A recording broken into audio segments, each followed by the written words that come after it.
the first budget of the Kenya Kwanza administration that the Order members.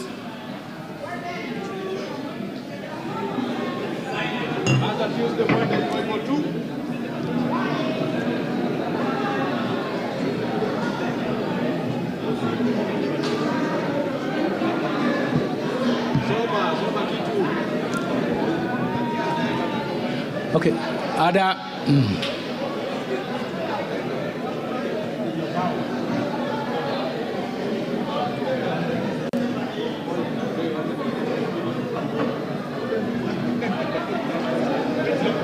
Minister, proceed.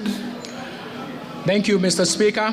It is a great honor and privilege for me to present to this august House and A very good afternoon, ladies and gentlemen. This is your guy Elijah.gichuru muiruri. I've come again with a very interesting video about Azimio MPs. Now, today in the afternoon, the Minister for Treasury, CS Treasury of Finance in Kenya, Professor Njuguna Ndung'u, took to the Parliament to read the budget, the maiden budget or the first budget of the Kenya Kwanza administration. And he had a nice procession until he went to Parliament, and Azimio MPs were seated in Parliament. Guys, believe it or not, as soon as the minister started reading the budget, the Azimio MPs staged an exit. Can you imagine that? They were in Parliament, they were seated, they were waiting for the budget to commence, and then walk out just to create attention. You know, once the minister starts reading the budget, then the nation's attention is captured, and everybody now looks at how the budget is going, what's happening. You know, people are concerned, they are looking, you know, things like that. And therefore, these guys just waited for the right moment to create as much attention as possible and walk out.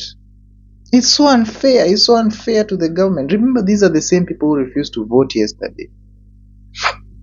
And then they staged a protest outside Parliament saying, you know what, you know, they don't agree with the finance bill and things like that. I mean, just efforts to sabotage the government. This is not right at all. And Azimio MPs, because I know you listen to this video, this is not right. It's very wrong for you to do that. Because the people of Kenya chose you to go and represent them. There are people who like to come to Parliament and listen to that bill, but because they were not elected, they cannot get into Parliament and listen. You are the people who were elected and you are there to serve the Kenyans, and then you walk out. So, according to Honorable Embakasi East Member of Parliament, Babu Owino, said that MPs were walking out because the budget has been fueled by an illegal finance bill, which increases the high cost of living. Okay, so they are saying that the high cost of living is going up and the finance bill was illegal. And that is wrong, because the finance bill is legal. It's a legal government document. It has gone through all the processes that require. And finally, when it is done, it is going to be assented to by the Commander-in-Chief of the Defense Forces, who is the President of the Republic of Kenya. But now these people are saying, you know, this finance bill is illegal, the high cost of living. Remember what Pasaris told them. You know, you can't blame Ruto for high cost of living, yet you are the people in government.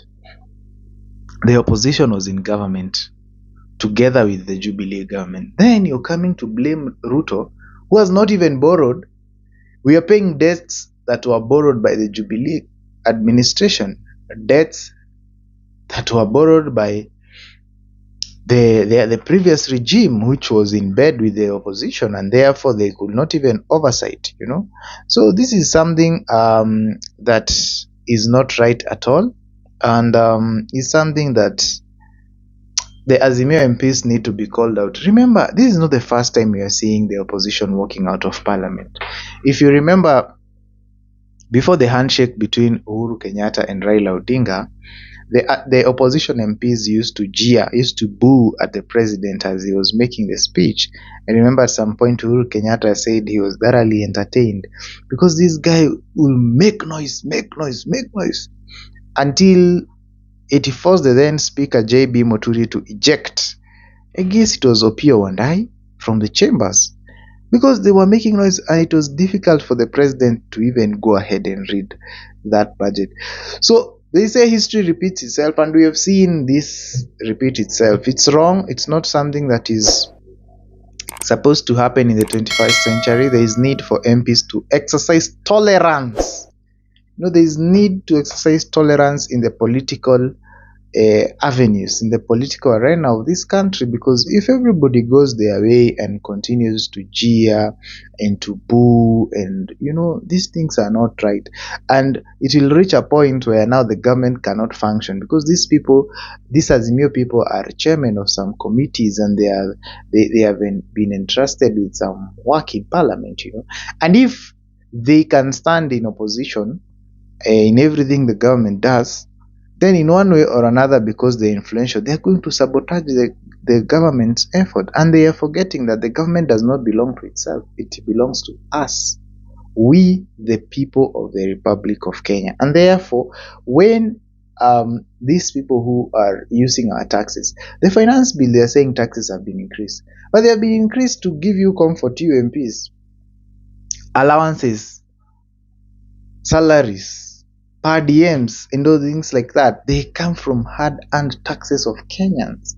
And so it reaches a point when you can't represent the Kenyans. It is shambolic. It's a sham. It's a shame. It's something that Kenyans don't appreciate at all. Do your work as the member of parliament. Go there and listen. Let us have a cohesive nation. When we have issues like this coming up, we are going to widen the gap between government and opposition. Those people voted for government, those people voted. Because now you're portraying to the public there is animosity. You're portraying to the public there are problems. You're portraying to the public you can't work with the government. And so that narrative will resonate with the people. It will resonate with the people. And I remember that was the thing that led to former President Uhuru Kenyatta looking for a handshake with Raila Odinga, because the nation was ungovernable. These people are staging protests. These people are swearing themselves up. These people are, they gave so much trouble to Uhuru Kenyatta that he had just to shake the hand of Raila. And from then on, life was smooth. And it went like that up to elections.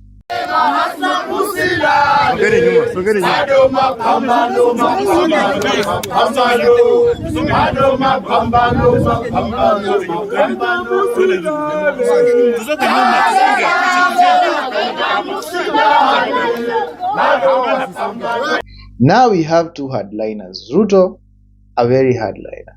Raila, a hardliner. It becomes very, very hard for both of them to sit down and talk. But I remember Kipchumba Murkomen said he's ready to broker the deal and give a chance to Ruto and Raila to talk and be there to mediate the talks. But what I'm saying is it becomes increasingly difficult for the both sides to sit down and talk, especially when we have these antics, because each side is hell-bent on showing the other side how hard it is. Remember, we had talks, bipartisan talks, between the opposition and the government. What happened? The talks were suspended for a number of times now. The talks have been on suspension, and really they have not borne any meaningful fruit in as much as adjudicating the issues of the people of the Republic of Kenya is concerned. And this is something that is going to affect businesses, is going to affect peace, and so many others. The Azimio has threatened to go for protests, and these people, the word peaceful protests and them cannot exist in a sentence. Therefore, what do you expect? They expect battles between not the president, but the government and opposition in the streets. People are there trying to sell their wares. They can't. The businesses cannot thrive. People are closing shops. People are afraid of looting their property because in the absence of peace, nothing else prospers. Nothing else will be able to prosper. And therefore, guys, let us ensure that we support the government and we adjudicate the issues we have through the right channels, not walking out parliament, not absconding to vote, not protest, So, guys, there you have it. That is why Azimio MPs walked out and they were chanting Bado Mapambano. They're saying that the speaker also lied to them. The speaker lied, Wetangula, Honorable Moses Wetangula, that he lied to them that voting will be conducted sometime next week, and then only to come back and know that voting was done yesterday. And therefore, they claim they were hoodwinked, and for that reason, they have walked away. Anyway, guys, let's see how this one goes. This has been your guy, Elijah.gichuru muiruri. Thank you so much for watching, liking, commenting, and sharing my video. I love you so much. Thank you. Adios.